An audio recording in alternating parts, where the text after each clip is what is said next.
সুপ্রভাত, নমস্কার জানিয়ে আজকে আবার একটা নতুন দিন শুরু করলাম। নতুন দিনে নতুন সকালে তোমাদের সামনে আবার একটা সুন্দর নতুন ব্লগ নিয়ে চলে আসলাম। আমার ঘরে বাইরে লাইফস্টাইলে তোমাদের সবাইকে স্বাগত জানাচ্ছি। তোমরা এসো, দেখো সারাদিন আমি কি করছি। আশা করছি তোমরা নিশ্চয়ই ভীষণ ভালো আছো, আর আমিও ভালো আছি, ভীষণই ভালো আছি। আজকে রবিবারের ব্লগ আমি সোমবারে দেব ভেবেছিলাম। রবিবারের ব্লগটা আমি রবিবারেই দিতে পারবো, কিন্তু রবিবারের ব্লগটা আমি রবিবারে দিলাম না। তার কারণ রবিবারে আমি আগের একটা ব্লগ দিয়েছি, যেটা রেডি করা ছিল, এডিট করা হয়েছিল না, মানে মোটামুটি রেডি করা ছিল, কিছুটা বাকি ছিল, সেটা আমি দিয়ে দিয়েছি আজকেই, মানে রবিবারের সকালে দিয়েছি। সেই জন্য এই মানে রবিবারের ব্লগটা আমি সোমবারে দেব। আর এই দেখছো জায়গাটা এতটাই মানে অপরিষ্কার, কিছু করার নেই, এটা পরিষ্কার করব। রোজই পরিষ্কার করি, কিন্তু ধূপের ছায় পড়ে নোংরা হয়, সেটা তো বুঝতেই পারছো। আর এই যে সব ঠাকুরকে দেখিয়ে এবার চলো রান্নাঘরে যাব, রান্নাঘরে রান্না সেরে নেবো। রান্নাঘরে বেশি কিছু আজকে নেই, শুধু চিকেনটাই রান্না করব, বাকি সবই টগরি রান্না করে রেখেছে। তাহলে দেখতে থাকো আর আমার সঙ্গে থাকো। রাধা মাধবকে দিয়েই আবার দিনটা শুরু করলাম। আমার কৃষ্ণের মানে মাধবের মাথার যে ময়ূরের পুচ্ছটা, ময়ূরের পাখা যেটা থাকে, সেই চূড়াটা কিসের মধ্যে মনে হয় আমি রেখে দিয়েছি, পরে খুঁজে লাগিয়ে দেব। দেখতে থাকো তাহলে আর সঙ্গে থাকো। দেখো আজকে সকাল থেকে আমি এই কাজে লেগেছি, যদিও আজকে হচ্ছে রবিবার, তোমরা তো সবাই জানো রবিবারের ব্লগটা রবিবারে দেওয়ার চেষ্টা করব। আর আজকে মানে ওয়েদারটা সকাল থেকে বেশ ভালোই ছিল, এখন হঠাৎ করে বৃষ্টি শুরু হয়ে গেল। বৃষ্টিটা তোমাদের সঙ্গে পরে শেয়ার করছি। আর রান্নাঘরের অবস্থাটা দেখে নাও কি অবস্থা। এই জায়গাটা আমি এখন ঠিকঠাক করে নেবো, তারপর চিকেনটা রান্না করব। তোমাদের সঙ্গে দেখিয়ে দিই, চিকেন নিয়ে এসেছে, সেটা লবণ হলুদও মাখানো হয়ে গেছে। দেখো এই চিকেন নিয়ে এসে এখানে লবণ হলুদ মাখিয়ে রেখেছে। খুব অল্প পরিমাণ নিয়ে এসেছে, বেশি আনেনি, কারণ খাওয়ার লোক নেই, বুবাই একাই এখন আছে বাড়িতে, আর আমি তো সেভাবে খাইও না এগুলো। আর এদিকে মশলা রেডি করা আছে, যে এর মধ্যে পেঁয়াজ রসুন আদা পেস্ট করা আছে, সমস্ত সব রেডি করে রেখেছে টগরি। আর এখানে হয়েছে ডাল, আর এটা হচ্ছে আলু ভাজা আর ভাত, আর কিছু হবে না, এগুলো করে রেখেছে। এগুলো যেহেতু আর কিছু রান্না হবে না, এইটুকু করা আছে, আর শুধু চিকেনটা হবে এরপরে। আর সবজি কিছু কিছু আছে আগের দিনের। আর এখানেই হচ্ছে আলু কাটা আছে, এগুলো মানে ভেজে নেওয়া হবে। এই আর এই তো বাসন কুসন সবই তো তোমাদের পুরো ঘরটা দেখালাম, সিঙ্ক টিঙ্ক সব দেখিয়ে দিলাম, এই অবস্থায় আছে। এবার দেখতে থাকো, ঘরটা আমি একে একে পরপর গুছিয়ে নিই, তারপর রান্নাটা শুরু করে দেব। দেখতে থাকো, আমি পরপর ঘর মানে সমস্ত কিছু গুছিয়ে নিয়ে তারপর মানে রান্নাটা শুরু করব। তার আগে এগুলো তোমরা একটু দেখতে থাকো। ভেবেছিলাম রবিবারের ব্লগটা আমি রবিবারেই দেব, কিন্তু আমার মাথায় ছিল না যে রবিবারে আমি সকালবেলায় উঠে কিন্তু আর একটা ব্লগ দিয়ে দিয়েছি। তো সেই কারণে একই দিনে দুটো ব্লগ দেওয়া যায় কিনা আমি জানি না, আর দেওয়ারও প্রয়োজন নেই। ফালতু আমি একদিনে দুটো ব্লগ দেবো, একটা ব্লগই তো সবাই ঠিকঠাক দেখে না, ভিউজ হয় না। এবার আর একটা যদি দিয়ে দিই, তাহলে যেটা দিলাম সেটা তো একদম মানে আরোই বন্ধ হয়ে যাবে, কেউই দেখবে না। তো সেই কারণে আমি আর রবিবারের ব্লগটা সোমবারেই দেব, মানে দিচ্ছি আর কি, যেহেতু সোমবারে দেব। আর এই কাজগুলো আমি এখন গরম পড়ার পরে বেশিরভাগ দিনই বিকেলের দিকে করি। এবার কোনো দিন বিকেলে যদি বেরিয়ে যাই, তাহলে আর বিকেলে এই কাজগুলো আমার করা হয় না, এগুলো পড়েই থাকে। আর এখন তো মেঘা নেই, তাই কিছুটা মানে আমাকেই করতে হচ্ছে। আর তাছাড়া ও থাকলেও ওর পরীক্ষা বলে ও সেরকমভাবে কিছু করতেও পারে না, পড়াশোনাই করছে। তো সে ঠিক আছে, তাতে অসুবিধা নেই, মানে আমি করে নিতে পারি, আমার অতটা চাপ নেই, চাপ হয় না আর কি। করতে যে আমার খুব কষ্ট হয় তা না, হ্যাঁ অতিরিক্ত গরম পড়লে আমার একটু কষ্ট হয়। তবে আজকের গরমটা অনেকটাই কম আছে, কারণ ছিল সকাল থেকে মোটামুটি, এই মুহূর্তে একটু কম লাগছে। তার কারণটা হচ্ছে বৃষ্টি হচ্ছে বাইরে। বৃষ্টি হলেও যে গরম কম থাকে তা কিন্তু না, কিন্তু তো আজকে এখন বৃষ্টি হচ্ছে, তাই গরমটা বেশ কিছুটা কম লাগলো আমার। তা অসুবিধা নেই, এই পরিস্থিতিতে আমি কাজগুলো করে নিতে পারবো। যেহেতু বেরিয়েছিলাম, মানে আগের দিন শনিবারে আমি বড়বাজার গিয়েছিলাম, সেই কারণে শনিবারের বিকেলের দিকে যে এই কাজটা করি সেটা করা হয়নি। তারপরে ঘুরে আসার পর রাতে আর ইচ্ছে হয়নি যে বাসন টাসনগুলো গুছিয়ে আমি রেডি করে রাখি। তাই এসে এই দেখো এখন শনিবারে আর কিছু করিনি, রবিবার সকালে। এবার যেহেতু শনিবারে করা হয়নি বিকেলের দিকে এই কাজটা, তো এই কাজটা পড়ে থেকে গেছে, বাড়তি হয়ে গেছে। যেটাই করব না সেটাই তো পড়ে থাকবে, আর পড়ে থাকলেই সেটা বাড়তি হয়ে যাবে। তখন বাড়তি হয়ে গেলে সে কাজটা করতে খুব অসুবিধে হয়। সঙ্গে সঙ্গে কাজ সঙ্গে সঙ্গে করে নিলে যতটা সুবিধে, যতটা মানে সহজ হয় বা যতটা সময় সাশ্রয় হয়, সেই পড়ে থাকা কাজ করতে গেলে কিন্তু অনেকটা দেরি হয়ে যায়। তা দেখো, আগে প্রথমে বাসনগুলো গুছিয়ে নিই, তারপরে মানে অন্যান্য যেগুলো আছে সেগুলো সব ঠিকঠাক করে করব। আর অন্যান্য বলতে যেটুকু বাকি আছে দেখছো, যেগুলো মানে গ্যাসের যে জায়গাটা, সেই জায়গাটা এখন আমি পরিষ্কার করব না। কারণ যেহেতু ওই অবস্থাতেই রান্নাটা হয়েছে, তা টগরি রান্না করে গেছে, তা পরিষ্কার করা হয়নি। এবার শনিবার পরিষ্কার করা হয়নি, রবিবারে যদি আমি এখন এই গ্যাসটা পরিষ্কার করতে যাই অনেকটা টাইম লাগবে, তখন রান্নাটা দেরি হয়ে যাবে। সেই কারণে আমি দেখলাম যে রান্নাটা করে নিই, কারণ এখন 10:30 বেজে গেছে, 10:30 বাজছে। তা রান্নাটা করে নিয়ে তারপরে গ্যাসটা পরিষ্কার করব। ওদিকে আবার দেরি হয়ে যাবে, যদি এদিকটা আমি দেরি করি তাহলে ওদিকে দেরি হয়ে যাবে। খাবার সবাই বাড়িতে আছে, খেতে মানে রান্নাটা টাইম মতো না হলে খাওয়াটা টাইম মতো হবে না, সেটা তো আমারই হাতে। এবার আমি যদি রান্নাটা টাইম মতো না করতে পারি তাহলে খাওয়াটাও তাদের টাইম মতো হবে না। এটা দেখার দায়িত্বও আমাদের। শুধু কাজ করে গেলে হবে না, কাজটা সময় মতো সময়ের মধ্যে মানে শেষ করতে হবে, এরকম একটা ব্যাপার থাকে। এবার এই কাজগুলো পরে করলেও চলবে, গ্যাস মোছাটা পরে করলেও চলবে, কিন্তু রান্না খাওয়াটা তো পরে করলে চলবে না, ওটা আমাকে করে নিতেই হবে। এমন এমন সময় হয়, যেমন ধরো যেদিন মাসি হঠাৎ করে না আসে, মাসি খুব কমই হঠাৎ করে আসবো না বলে, কারণ মাসির বলে ছুটিটা করে। তবে এর আগের দিন হঠাৎ করেই আসেনি মাসি, শুক্রবারের দিন হঠাৎ করে না বলেই আসেনি, কারণ বাড়িতে মানে ওনার হাজব্যান্ডের বরের জ্বর হয়েছে, সেই কারণে আসতে পারেনি। তা আমি যখন ফোন করলাম তখন 12টা বেজে গেছে, তখন বললো যে না আমি আসতে পারবো না। এবার 12টার সময় সেই বাসনগুলো তো মাজা আমার পক্ষে সম্ভব না, অনেক বেলা হয়ে গেছে, অত বাসন তখন আমি মাজবো, তারপরে আবার ঘরটারগুলো ঝাঁট দেওয়া, এরকম ব্যাপার থাকে। তা আমি বললাম যে রেখে দিলাম, বাসন আর মাজলাম না, রেখে দিলাম। তো বললো রেখে দাও, আমি এসে কালকে গিয়ে মাজবো, এরকম বললো। ঠিক আছে থাক। তা মাসি যদি না আসে সেই কাজটা কিন্তু আমার অতটাও মানে অসুবিধা হয় না, কারণ আমি বাসনটা রেখে দিলাম, ঠিক আছে। কিন্তু সমস্যাটা হয় কখন, টগরি যদি হট করে না আসে। আগে থেকে বলে না আসলে আমার চাপ হয় না, কারণ আগে থেকে বলে না আসলে ও কিছুটা সবজি কেটে রেখে যায়, কিছুটা আমরা কেটে নিয়ে করি। তবে টগরি এরকম মানে একটানা 2 দিন 3 দিন ছুটি নেয়, মানে প্রতি সপ্তাহে যে ছুটি নেওয়া সেটা নেয় না, ও নেয় সব ছুটিগুলো হয়তো জমে থাকলো, মাসের শেষে গিয়ে তখন সেই 2, 3, 4টে ছুটি নিয়ে নিল এরকম। তবে 4টে ছুটি টগরিও নেয়, কোনো মাসে 2টো নেয়। এ মাসে যেমন হয়তো একটা নিয়েছে, আর একটা হয়তো নেবে, কি কবে নেবে জানি না। তো এরকম ব্যাপার, সেই জন্য রান্নার ব্যাপারটা না করলে হবে না। এদিককার কাজটা আমি পরে করলেও করতে পারবো, কিন্তু রান্নাটা পরে করলে হবে না। সেই কারণে রান্নাটা আমি আগেই করে নেব, যেটুকু যা হলো সেই কাজটুকু করে নিয়ে ওই জায়গাটা মোটামুটি পরিষ্কার করে নিয়ে এবার আমি রান্নাটা করে নেব। তারপরে আমি অন্যান্য কাজের দিকে আবার যাব। তো দেখো টুকটুক করতে করতে অনেকগুলো কাজই হয়ে গেল। এখন এই বিস্কুটগুলো টেবিলের উপরে আছে, এগুলোও দেখতে খুব একটা ভালো লাগছে না যে বিস্কুটগুলো পড়ে আছে, তুলে রাখতে হবে। ছোট ছোট আরশোলা হয়, তবে এখন কিছুদিন ধরে আরশোলাটা দেখছি না, কারণ আমার মনে হয় বর্ষা বোধহয়, সেই কারণে বর্ষার জলে মনে হয় কম হচ্ছে বর্ষাতে, জানি না কোন সময়টা বেশি হয় সেটাও আমি জানি না, তবে এখন দেখছি না আরশোলা।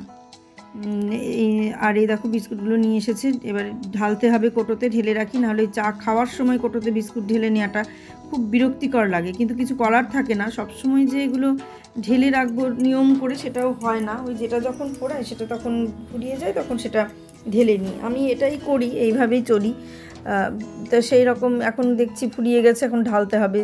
চিনিও তাই, যখন ফুরিয়ে যায় তখন ঢালি, এমন নয় যে একদম নিয়ম করে সব কিছু যতটা ফুরালো ততটা ঢেলে রাখলাম সবসময় রেডি করে, এতটাও আমি গুছিয়ে কাজ করতে পারি না। মোটামুটি যেটুকু গুছিয়ে করা যায় করি। অনেকে দেখবে রান্না করার আগে, হ্যাঁ এটা ঠিক কথা, রান্না করার আগে রান্নার সমস্ত কিছু যদি জোগাড় করে হাতের কাছে নিয়ে রান্না শুরু করা যায় তাহলে সে রান্নাটা করতে খুব অল্প সময় হয়। আগে যখন শ্বশুরবাড়িতে থাকতাম তখন যখন খড়িতে রান্না করতাম, একদম অনেক আগের কথা বলছি, তো খড়িতে রান্না করতে গেলে আমার শাশুড়ি অত জোগাড় করে না নিলেও পারতো, মানে খড়িতে বসিয়ে দিয়েও জোগাড় করে নিয়ে রান্না করতে পারতো, মানে রান্না করতে করতে জোগাড় করতে পারতো। কিন্তু আমি খড়িতে রান্না করতে গেলে মানে খড়িতেই রান্না করতে হতো, আমাদের তখন তো গ্যাস ছিল না, তখন একটানা খড়িতেই রান্না করতে হতো। তো খড়িতে যখন রান্না করতাম তখন আমি কিন্তু আমার শাশুড়ির মতন ওই রকমভাবে পারতাম না। শাশুড়ি যেমন একটা রুটি বেলছে ভাজছে খোলাতেই ওই কাঠের ইয়েতে, কিন্তু আমি সেটা পারতাম না। আমাকে সমস্ত কিছু জোগাড় করে নিতে হতো, মশলা তারপরে সবজি কাটা এগুলো সব জোগাড় করে নিয়ে তারপর রান্না শুরু করতে হতো। যদিও সবজিটা কেটে দেওয়ার প্রচুর লোক ছিল, কারণ আমি সবজিটা সেই জন্য সেভাবে ভালো মতো কাটতেও পারি না। বাড়িতে ঠাকুমা শাশুড়ি ছিল, আশেপাশের যে সমস্ত বয়স্ক মহিলারা আসতেন, বয়স্ক ঠাকুমারা আর কি আসতেন, ওনারাই এসে সবজিগুলো কেটে দিতেন, কিন্তু সবজি কাটার কোনো সমস্যা ছিল না। সেই কারণে আমি সবজিটা ভালো কাটতে পারিনি। আর ওই সব দিকে গ্রামের দিকে কী হয়, কোনো একটা পাশের বাড়ির ঠাকুমা বসে আছে, বললাম ঠাকুমা এই সব শাকটা একটু কেটে দাও, ঠাকুমা লাউটা একটু কেটে দাও, ঠাকুমা এটা একটু কেটে দাও, আর তখন ঠাকুমা কেটে দিল। তা এই রকমভাবেই হতো আর কি কাজ। সেই কারণে আমি অনেক কিছুই শিখতে পারিনি, যেমন সবজি কাটাটা খুব ভালো মতো আমি কাটতে পারি না। সবজি কাটতে গেলে আমাকে নিয়ম করে একদম নিচে বসে বটি পেতে পিঁড়ি পেতে নিয়ে তারপরে আমাকে সবজি কাটতে হয়। আর অনেকে দেখবে হুটহুট করে কেটে ফেলে, তো এরকম ব্যাপার। তা সেটা একটা ব্যাপার, কিন্তু সেই জন্য আমি টগরকে বলি তুমি যা করো করো, আমার সবজিগুলো কেটে রেখে যেও। বুয়ার বাবা সবজি কাটলে ছুরিতে দাঁড়িয়ে দাঁড়িয়ে কেটে ফেলে, আমি সব সবজি ছুরিতে দাঁড়িয়ে কাটতে পারি না। তবে চেষ্টা করছি ছুরিতে কাটার, যাতে কাটতে পারি সেটা শেখার চেষ্টা করছি। এই দেখো তোমাদের সঙ্গে কথা বলতে বলতে, তা সে যেটা বলছিলাম খড়িতে ওরকম আমি জোগাড় করে নিয়ে তারপরে রান্না করতে শুরু করতাম। কিন্তু এখানে আসার পরে গ্যাস হওয়ার পর থেকে দেখলাম যে ভাতটা বসিয়ে দিয়ে অন্য একটা কিছু করা যাচ্ছে, তো তারপরে ওখানে আঁচের ব্যবস্থাও হয়েছিল, তা সেরকম তারপরে গ্যাসের ব্যবস্থা হয়েছে, করিমপুরে থাকতেই গ্যাসের ব্যবস্থা হয়েছে। তা গ্যাসে যখন রান্না শুরু হলো তখন দেখলাম যে না, ভাত বসিয়ে দিয়ে বা তরকারি বসিয়ে দিয়ে সবজি কেটে নেওয়া যায়। সেই জন্য তখন আর ওই সবজি কেটে সমস্ত জোগাড় করে নিতে হবে এরকম ব্যাপার নেই। এই দেখো এবার শুরু করে দিলাম রান্না।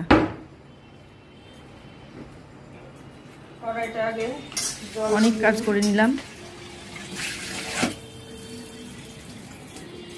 কড়াইটা জল বুলিয়ে গ্যাসে বসিয়ে দিলাম। কড়াইটা তাতে তাতে তোমাদের সঙ্গে কিছু কথা বলে নিই। যেটা হচ্ছে, এখানে দেখছো সমস্ত পেস্ট করা আছে, এগুলো এতটা করে লাগবে না। টগরি পেস্ট করে রেখে গেছে, যে পেঁয়াজ কুচিয়েও রেখে গেছে, আর এখানে আগের একটুখানি পেঁয়াজ পেস্ট করা আছে। এবার এগুলো আগেরটা দিয়ে দেব, তারপরে পরেরটা দেব। আর এদিকে রসুন পেস্ট করা হয়নি, রসুনের যেহেতু পেস্ট আছে, মাদার্সের গার্লিক পেস্ট, এটা যেহেতু আছে সেই জন্য আর আলাদা করে রসুন পেস্ট করা হলো না। এবার আমি কড়াইটা তেতে গেলে আলু কটা ভাজবো, ভেজে মশলা দিয়ে যেভাবে চিকেন সাধারণভাবে রান্না করে একদম নর্মালভাবে আমি চিকেনটা রান্না করব। তোমরা দেখতে থাকো, আর কিছু করার নেই, কারণ এটা দেখা আর করার মধ্যে তো কোনো তফাৎ নেই, কারণ সাধারণ চিকেন রান্না প্রত্যেকেই করে প্রতিদিন। আর রবিবার বলে স্পেশাল বলে ব্যাপারটা না, ব্যাপারটা হচ্ছে বুবাই আগের দিন পুরোপুরি চিকেনটা খেতে পারিনি, এটা ওটা সেটা খেয়ে পেট ভরে গেছিল, রাত্রিবেলা আর খেতে পারিনি। সেই আবার পরের দিন অফিস চলে গেল, ওর ঠিকঠাক খাওয়া হয়েছিল না আগের দিন। সেই কারণে আমি বললাম যে তাহলে আজকে অল্প করে একটু নিয়ে এসো, অল্প করেই চিকেনটা হোক বুবাইয়ের জন্য। তাই এইটুকুনি এটা নিয়ে এসেছে, ওই হয়তো বাবা একটু মুখে দেবে, আমি তো খাই অত সেরকম না। এই তাহলে দেখতে থাকো, চিকেনটা রান্না করে নিয়ে এদিকে কড়াইটা তেতে গেছে। সর্ষের তেলে যেহেতু রান্না করব, যে প্যাকেট থেকে তেল ঢাললাম তোমরা দেখতেই পেলে, সেই প্যাকেটে একটুখানি ছিল, সেটুকু আগে নিংড়ে দিয়ে দিলাম একদম চেঁচে মুছে। এবার প্যাকেটটা ফেলে দেবো, তারপরে আরেকটু তেল দিয়ে দিই, আলু কটা ভেজে নিই। তাহলে আলু ভাজতে থাকি, তারপর তোমাদের সঙ্গে আবার দেখা হচ্ছে। এখানে তেলটা দিয়ে দিলাম কড়াই, একবারে একটুখানি বেশি করে তেল দিয়ে দিলাম, যাতে আলু ভাজার পরে আবার চিকেনটা মশলাও কষা হয়ে যায়। এই তেলটুকুই দিলাম, আর তেল দেবো না আশা করছি, দরকার নেই আর কি, মনে হচ্ছে এতেই হয়ে যাবে, কারণ খুব অল্প পরিমাণ তো। এদিকে তেলটা তাতুক, তাহলে তেল তাততে তাততে আমি আসছি আবার তোমাদের সঙ্গে। জলের মধ্যে আলুগুলো ছিঁড়েছে আর ছটফট ছটফট করে ছিটছে, আমি দিচ্ছি আর সরে সরে দূরে পালিয়ে যাচ্ছে।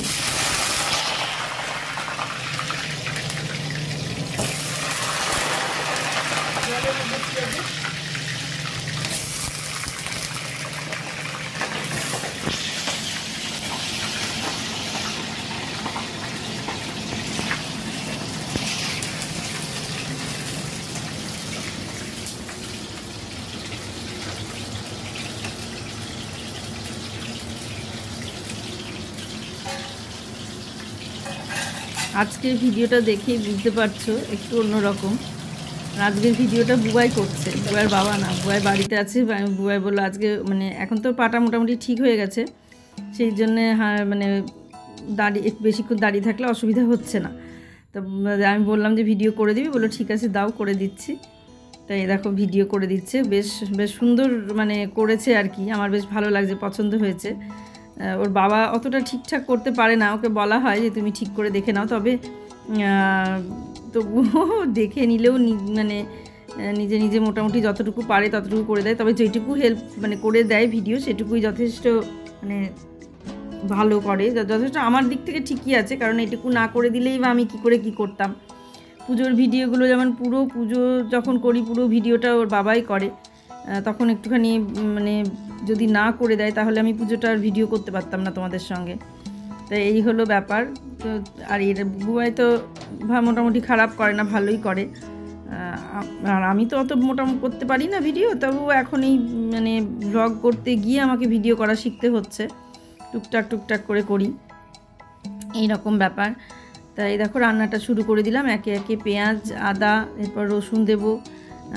প্রথমে কড়াইয়ে গোটা গরম মশলা, তেজপাতা দিয়ে নিয়ে পরপর মশলাগুলো দিয়ে দিলাম। এরপর রেগুলার মশলাগুলো দিয়ে নেব, হলুদ, জিরে আর লঙ্কা। তোমরা যেটা দেখবে যে লঙ্কা আমরা মানে শুকনো লঙ্কা তো খাইই না, আর কাঁচা লঙ্কাও খুব কম পরিমাণ খাই, কারণ বুবা একদমই ঝাল খেতে পারে না। আমি যদিও বা একটু আধটু আমিও খেতে পারতাম না, কিন্তু ইদানিং আমি একটু আধটু ঝাল খাই। মেঘা আসার পর থেকে আমি মোটামুটি লঙ্কা মানে খাই আর কি, অভ্যাস হয়েছে। কিন্তু বুবাই তাও খেতে পারে না। আর শ্বশুরবাড়িতে তো আমি খেতেই পারতাম না, একদম ঝাল খেতে পারতাম না, খুব সমস্যা হতো খাবার খেতে, প্রচণ্ড সমস্যা। তার জন্য যে আমার জন্য আলাদা করে লঙ্কাটা দেওয়ার আগে সবজিটা তুলে রাখবে, এটা কখনো কেউ করেনি, ভাবেই নি যে এই মানুষটা ঝাল খেতে পারে না। ওইটুকু একটা মেয়ে, বাচ্চা মেয়ে, বিয়ে তো বেশ ছোটোতেই হয়েছে, হয়তো দেখে বুঝতেই পারো। তা যাই হোক, অতটুকু একটা বাচ্চা মেয়ে এসেছে, ও তো ঝাল খেতে পারে না, বাপের বাড়িতে ঝাল খাইনি, একটু ঝাল কম দিয়ে রান্না করি বা ঝালটা দেওয়ার আগে তরকারিটা তুলে রাখি, এই ব্যাপারগুলো কারোর কখনো মাথায় আসেনি। তা ত্যাগ করতে মানে সেটা মাথায় আসেওনি, করেওনি, আর আমারও বলার সাহস হয়নি। বলতে গেলেও মানে আগেকার দিনের ব্যাপার তো, বলতে গেলেও অনেক ধরনের কথা শুনতে হবে, ভয়ে সেভাবে বলতেও পারিনি। বলেওছি কিন্তু শোনেওনি, মানে বলেছি যে আমি ঝাল খেতে পারি না, এই নিয়ে অনেক দিন বলেছি, অনেকবার বলেছি, কিন্তু না শুনলে তাদের তো বলা যাবে না, না, তারা ঝাল খেতে পছন্দ করে। এবার আমি যদি একা না খাই, সবাই যদি যেটা খাবে সেটাই করতে হবে, তো সেরকম ব্যাপার। আমাদের এই বাড়িতে যেমন আমরা কেউ ঝাল খাই না, কিন্তু মেঘা ঝাল খেতে পছন্দ করে, সেক্ষেত্রে কি হয়, মেঘা লঙ্কা ডলে নিয়ে খায়, এটা করা যায়। কিন্তু যে ঝাল খায় না তাকে ঝাল দিলে কি করে সম্ভব? মেঘা যেমন যেগুলো খেতে পারে না সেগুলো কিন্তু আমি ওর মতো করেই করি, কারণ আমি একবার এই জীবনে কষ্টটা ভোগ করেছি। যেমন ধরো ও শাকে রসুন, বাদাম এগুলো কিছু দিলে খেতে পারে না, সেই জন্য শাক আমাদের দুরকমভাবে হয়। বেগুন খেতে পারে না, চিংড়ি মাছ খেতে পারে না, এগুলোতে অ্যালার্জি হয়। এগুলো কিন্তু আমাদের কোনো সবজি, যদি সব কিছু সবজি রান্না হয় বা কোনো ডাটা হয়, তাহলে বেগুন দিলে কিন্তু ওর জন্য আলাদা তুলে রেখে তারপর আমি বেগুন দিই, বেগুনটা আলাদা করে ভেজে রেখে দিই ওর জন্য, দিয়ে মানে তারপরে রান্না হয়, মানে আলাদা কড়াইয়েই ভাজা হয় পুরো বেগুন, এইভাবে আমাদের রান্না হয়। কারণ যেহেতু ও খেতে পারে না, এটা আমাকে ভাবতে হয়, তার কারণ ও একটা বাড়ি থেকে একরকমভাবে এসেছে, সেভাবে ও থেকেছে। এবার ও যদি সেটা খেতে না পারে তাহলে আমি কি করে খাবো? আমরা তো খেতে পারবো না, না, আমিও পারবো না, বুবাইও পারবে না, ওর বাবাও পারবে না। তো এরকম একটা ব্যাপার। এই দেখো তোমাদের সঙ্গে রান্না করতে করতে আমি চিকেনটা রান্না হয়ে গেল, কথা বলতে বলতে রান্না করতে করতে বলছি, চিকেনটা হয়ে গেল। আমাকে এক বন্ধু বলেছে যে ভীষণ মানে খুব ভালো কথা বলতে পারি। জানি না কতটা ভালো কথা বলতে পারি, তবে খুব কথা বলতে পারি। ভালো মন্দ আমি জানি না, ভালো খারাপ বলতে পারবো না, কিন্তু খুব কথা বলতে পারি, মানে ভীষণ বকবক করতে পারি, আর কথা বলতে ভীষণ ভালোবাসি। আমি বেশিক্ষণ কথা না বলে থাকতে পারি না। আগে যেটা হতো সেটা হতো মানুষের বাড়িতে গিয়ে কথা বলা, কেউ এসে কথা বলা, বন্ধুবান্ধবের সঙ্গে কথা বলা। ছোটোবেলায় বিয়ে হয়ে গেছে, সেভাবে বন্ধুবান্ধবের সঙ্গে যে আড্ডা, সেই ব্যাপারটা হয়নি আমার জীবনে। সেই আফসোসগুলো অনেক কিছু আছে, বেশি দিন আড্ডা মারতে পারিনি, সেই আফসোসগুলো থেকে গেছে। কিন্তু শ্বশুরবাড়িতে এসে প্রচুর মানুষ ছিল, প্রচুর মানুষ। যে জ্যাঠা শ্বশুরের বাড়ি আর আমাদের বাড়ি পাশাপাশি, মানে মাঝখান দিয়ে শুধু একটা সিঁড়ি আর দরজা, এক সিঁড়ি এক দরজা ছিল, ছাদে ওঠার সিঁড়ি আর দরজা মাঝখানে একটাই ছিল জ্যাঠা শ্বশুরের সঙ্গে আর আমাদের সঙ্গে। রান্না খাওয়াটা আলাদা হতো, কিন্তু সমস্ত কিছু একসঙ্গেই। কোনো অনুষ্ঠান হলে আমাদের বাড়িতে রান্না হচ্ছে, ওদের বাড়িতে খাওয়া হচ্ছে, ওদের বাড়িতে রান্না হচ্ছে, আমাদের হচ্ছে, এরকম মানে হতো আর কি। তো এই সমস্ত এত হতে হতে হতে হতে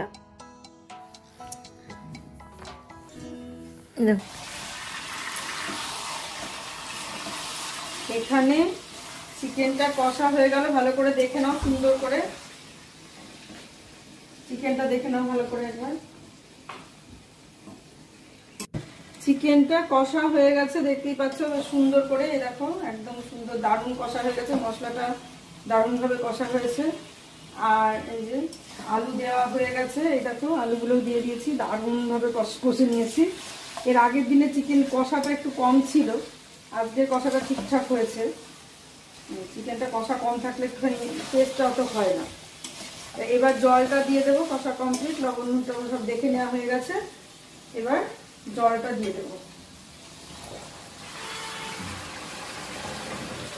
সেদ্ধ হয়েই গেছে, তাই এই জলই যথেষ্ট, আর জল দেওয়ার দরকার নাই। এবার চিকেনটা হতে থাক, আর এদিকে আমরা আমার সেকেন্ড রাউন্ড চাটা করে নিই। চিকেনটা ট্রান্সফার করে দিই এদিকে, যেহেতু এদিকে চা বসাবো। চাটা তাড়াতাড়ি দরকার, আর চিকেনটা একটু আস্তে আস্তে সেদ্ধ হওয়ার দরকার।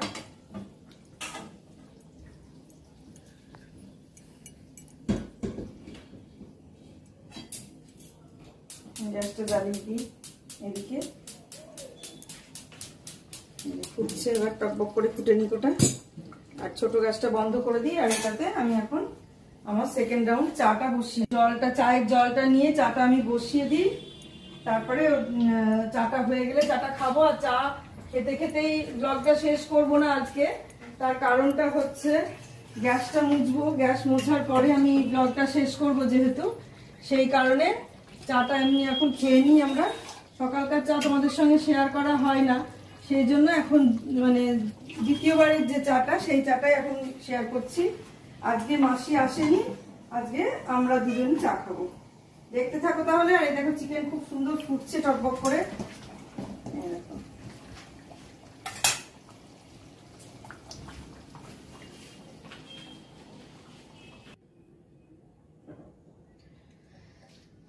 চিকেনের ফাইনাল লুক এই যে হয়ে গেছে, চিকেন কমপ্লিট। এবারে দেখো নেড়েচেড়ে একটু দেখিয়ে দিলাম।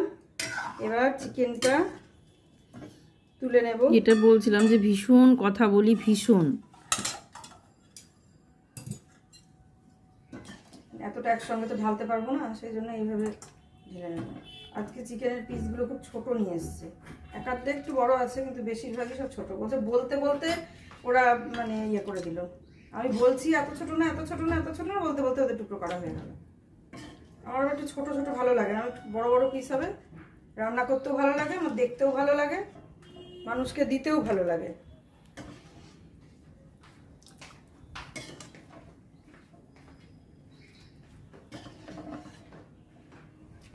আলু দিয়েছি, যেহেতু কোনো সবজি নেই সেই জন্য আলু দিয়েছি। নেই না, সবজি আছে, আগের দিনের সবজি আছে, আজকের কোনো সবজি নেই, সেই জন্য চিকেনে একটু আলু দেওয়া হয়েছে।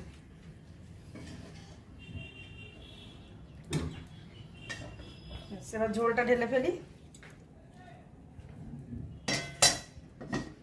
আগে তো সবার বাড়িতে মানে সবাই আসতো, মানুষের সঙ্গে সামনাসামনি কথা হতো, এখন তো সেটা হয় না। এখন ফোনে ফোনেই কথা ছেড়ে দিই আমি, মানে এত হারে কথা বলি যে মানে ফোনে ফোনেই কথা বলি। এখন অবশ্য ইউটিউব করতে গিয়ে আমার কথা বলাটা অনেকটাই কমে গেছে, খুব কথা বলি, কথা না বললে দিন যায় না আমার। বললাম তো ভালো খারাপ জানি না, তবে কথা খুব মানে খুব কথা বলতে ভালোবাসি। আমি একা না গো, আমার বোনও তাই, সমানই আমরা দুই বোনে বক বক করে যাই। এত বকতে পারি মাঝে মাঝে, আমার বাবা তো বিরক্ত হয়ে যেত, তোরা এত বক বক করিস, এত বক বক করিস, একটু চুপ করে থাকতে পারিস না, এরকম বলতো আমার বাবা। তখন ভাবতাম যে ছোটোবেলাতে বড় হলে মানে ঠিক হয়ে যাবে, এরকম হয়তো একটা ভাবনা চিন্তা ছিল মায়ের মনে, কিন্তু সেটা আর হলো না। সমানে বকে যায়, সমানে বকে যায়। মানে কথা বলতে ভালোবাসি, তবে আমার যে বন্ধু বলেছে খুব ভালো কথা বলো গুছিয়ে, সেটা জানি না, সেটা বলতে পারবো না তো যে ভালো বলি কি খারাপ বলি, তবে কথা বলতে ভালোবাসি আর খুব কথা বলি, এটা ঠিক। গ্যাস মোছা দিয়ে আজকের ব্লগটা শেষ করে দেবো।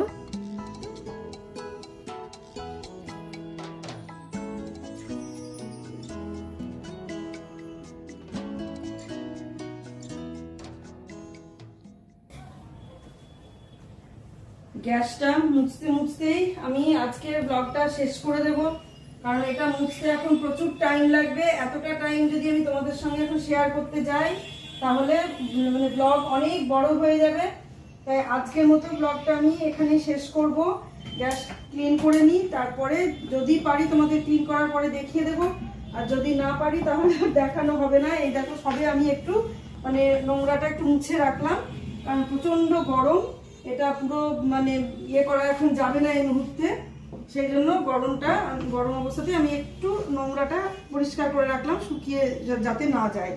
তা এই কারণে আমি হয়তো পরে তোমাদের সঙ্গে মানে দেখিয়ে দেব যে গ্যাস ক্লিন হয়ে গেছে, আর যদি না পারি সেটা আলাদা কথা। আর এখন আমি এই গ্যাসটা ক্লিন করতে করতেই ব্লগটা শেষ করে দেব। সবাই ভালো থেকো, সুস্থ থেকো, সাবধানে থেকো। সামনের দিন একটা সুন্দর নতুন ব্লগ দেখার অপেক্ষায় থাকো। আজকের মতো আসছি তাহলে।